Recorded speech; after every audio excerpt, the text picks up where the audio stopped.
नमस्कार, स्वागत आहे तुमचे आमच्या चॅनेलमध्ये। आवाज महामुंबईचा, शोध बातमीचा, कौल मनाचा। चला तर मग आमचे चॅनेल शेअर करा, लाईक करा आणि सबस्क्राईब करा। धन्यवाद।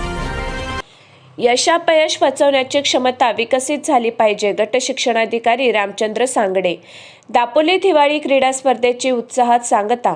दापोली तालुक्यातील खेडोपाडी जिल्हा परिषद शाळांमध्ये शिक्षण घेणाऱ्या विद्यार्थ्यांच्या हिवाळी क्रीडा स्पर्धा बाळासाहेब सावंत कोकण कृषी विद्यापीठाच्या प्रांगणात दिनांक 24 ते 27 डिसेंबर दरम्यान उत्साहात पार पडल्या।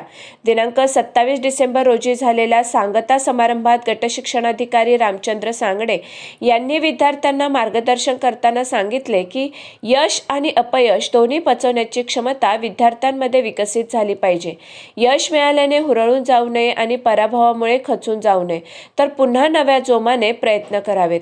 खेळामुळे मन, मेंदू आणि मनगट सक्षम होत असल्याचे मत व्यक्त करत त्यांनी जिल्हास्तरीय स्पर्धेसाठी निवड झालेल्या सर्व विद्यार्थ्यांना शुभेच्छा दिल्या।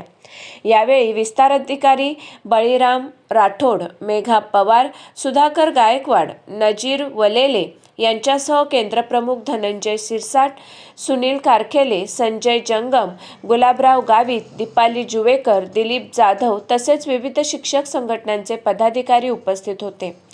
तालुक्यातील गावतळे, उंबरले, दापोली, करंजानी, पालगड व अंजर्ले या 6 प्रभागातून आलेल्या निवडक विद्यार्थ्यांनी या स्पर्धांमध्ये सहभाग घेतला। या स्पर्धाद्वारे सांघिक व वैयक्तिक क्रीडा प्रकारांमध्ये दापोली तालुक्याचे प्रतिनिधित्व करणाऱ्या विद्यार्थ्यांची जिल्हास्तरीय स्पर्धेसाठी निवड करण्यात आली।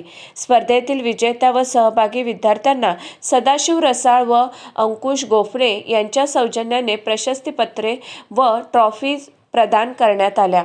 सूत्रसंचालन व आभार प्रदर्शन विजय फंड व स्वागत समितीच्या सदस्यांनी केले। बक्षीस वितरणाने या क्रीडा सोहळ्याची सांगता झाली। आवाज महामुंबईचा चॅनलसाठी मिलिंद खारपाटील, दापोली।